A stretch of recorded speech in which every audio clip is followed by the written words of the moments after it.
This war just entered a completely new and far more dangerous phase. This morning, Israel's Defense Minister Israel Katz announced that Ali Larijani, the Secretary of Iran's Supreme National Security Council, has been assassinated. In the same announcement, Israel confirmed it killed Basij Force Commander Gholamreza Soleimani in a strike carried out last night. Iran has not commented yet. That silence itself tells you something. When a country loses another top security official on day 18 of a war that already killed its supreme leader, its chief of staff, its defense minister, and its IRGC commander in the opening hours, that silence is not calm. That silence is shock. And while Tehran was still processing what happened, Israel launched something even bigger on the ground in Lebanon. Israel has officially begun a ground invasion of southern Lebanon, and its defense minister has already said this operation could look like the Gaza war, with Israel potentially occupying Lebanese territory indefinitely. The war that started as an air campaign against Iran's nuclear program is now a ground war on two fronts simultaneously, and the entire Middle East is about to feel what that means. Let us understand who Ali Larijani was and why his death today is so significant. Larijani was not a mid-level official. He was one of the most powerful figures in the Iranian system, the Secretary of the Supreme National Security Council, the body that coordinates all of Iran's military intelligence and national security decisions. He was a former Speaker of the Iranian parliament. He was a former chief nuclear negotiator. He was a man who had survived decades of political upheaval inside one of the world's most secretive and ruthless political systems. He was considered by many analysts to be one of the handful of individuals who actually ran Iran from the inside. Killing Ali Larijani is not like killing a general. It is like removing one of the central pillars holding up the entire Iranian decision-making structure, and now he is gone. Along with Basij Force Commander Gholamreza Soleimani, also eliminated last night in a separate Israeli strike. Iran's leadership is being systematically dismantled from the top down, and it is happening faster than most analysts believed was possible. Think about what this means cumulatively. On day one of this war, Supreme Leader Ali Khamenei was killed. His daughter, son-in-law, grandchild, and daughter-in-law died with him. Chief of Staff Abdulrahim Mousavi was killed. Defense Minister Aziz Nasirzadeh was killed. IRGC Commander Mohammad Pakpour was killed. 40 senior Iranian officials eliminated in the opening strikes. Then over the following 16 days, additional commanders, generals, and military officials were targeted one by one across Iran's 31 provinces. ACLED has now documented nearly 2,000 distinct conflict events across at least 29 of Iran's 31 provinces since the war began, with Tehran enduring the heaviest bombardment of any capital city in recent history.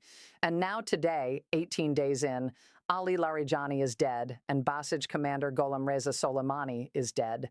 Israel has carried out more than 7,600 strikes across Iran in nearly 5,000 aerial sorties since February 28th. The number is staggering. The scope is unprecedented, and Iran is still firing back. The Lebanon ground invasion announced today is the second massive escalation in a single morning. Israel launched new waves of airstrikes across 3 neighborhoods in Beirut overnight. Israeli forces hit the southern suburbs of the capital and then moved into southern Lebanon on the ground. The Lebanese Health Ministry confirmed today that at least 886 people have now been killed in Lebanon since Israel began striking the country on March 2nd.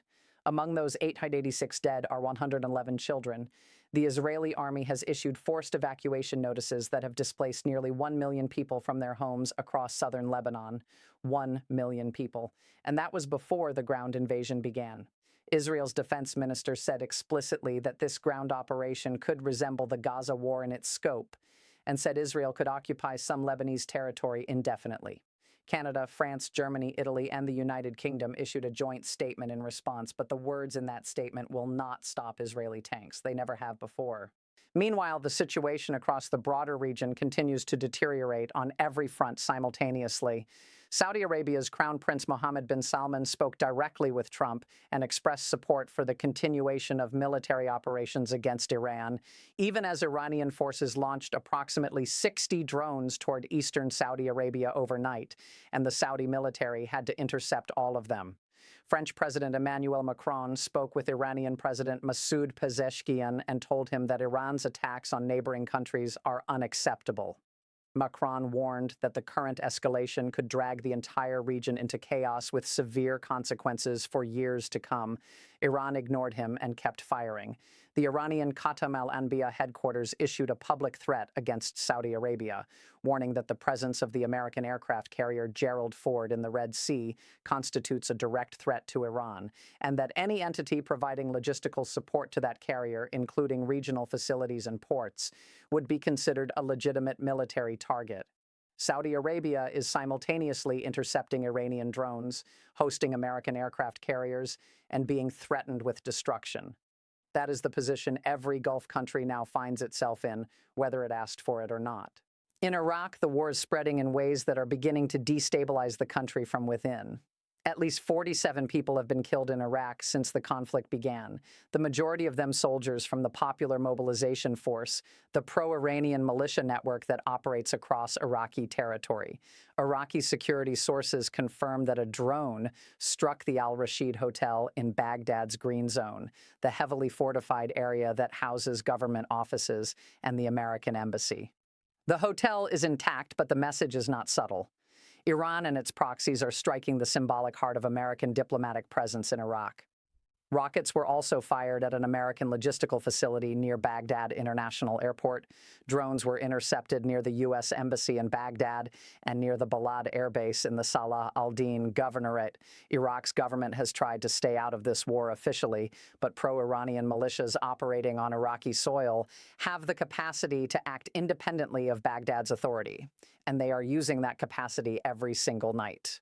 On the Israeli home front, the pressure is also building.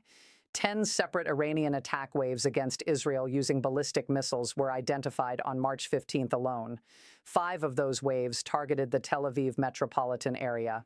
Since the war began, a total of 245 Iranian attack waves against Israel have been documented. The central region around Tel Aviv has absorbed 95 of those attack waves, nearly 39% of all attacks.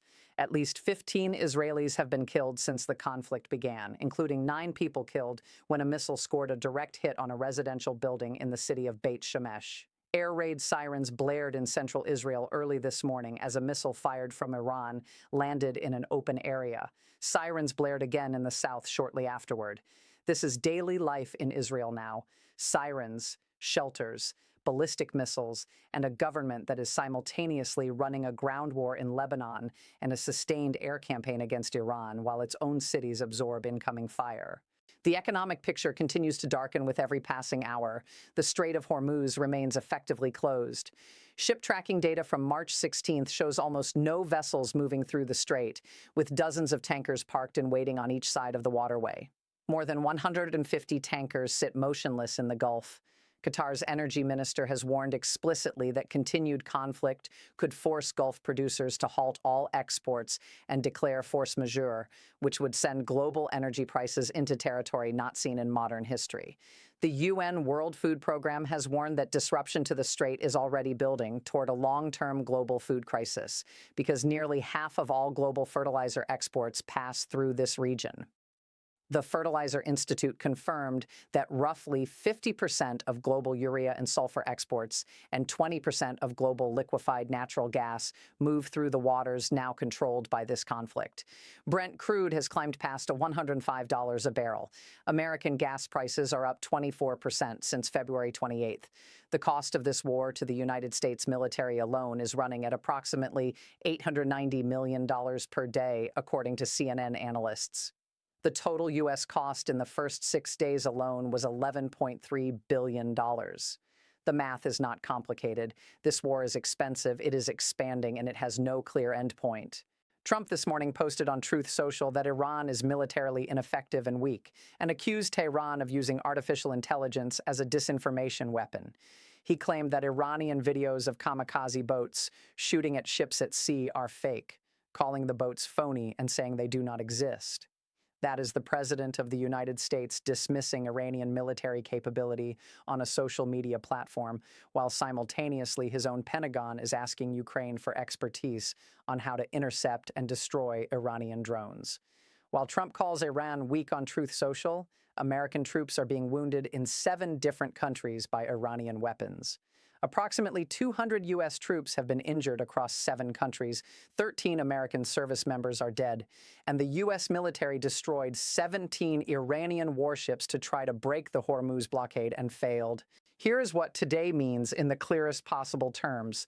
Israel has now killed another top Iranian official, the Secretary of the Supreme National Security Council, the man responsible for coordinating all of Iran's security decisions.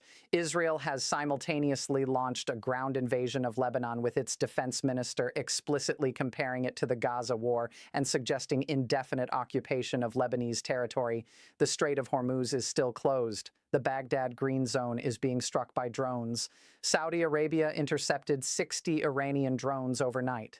Iran's foreign minister says Tehran is open to discussions with countries wanting strait access, but Tehran is talking to those countries directly and bypassing Washington entirely, which is itself a humiliation of American diplomatic power. EU foreign ministers met and decided against expanding their naval operations around the strait. Trump has no confirmed coalition partners. Every escalation that was supposed to end this war quickly has instead opened a new front. There is a word for what is happening right now, and it is not winning. 17 days ago, this was described as a surgical operation with clear goals and a rapid timeline. Today, it is a ground war in Lebanon, an air war across 29 Iranian provinces, a maritime blockade of the world's most critical oil waterway, a drone campaign against American embassies in Baghdad, and a daily missile exchange with Israel. The war, sold to the world as short and decisive, has produced over 2,200 dead across the Middle East, nearly 900 dead in Lebanon, including 111 children, 13 dead American soldiers, 200 wounded American troops, and a global economy bleeding through an oil shock that has no resolution in sight. And this morning, it got bigger, not smaller, bigger. Subscribe right now, because this war is accelerating, and every single day brings developments that reshape everything we thought we understood about where this is heading. Now I want to hear from you directly. With Israel now launching a ground invasion of Lebanon on top of an ongoing air war against Iran, do you believe this conflict can still be contained to the Middle East? Or are we already watching the early stages of something far larger and far more catastrophic than any government is willing to admit publicly?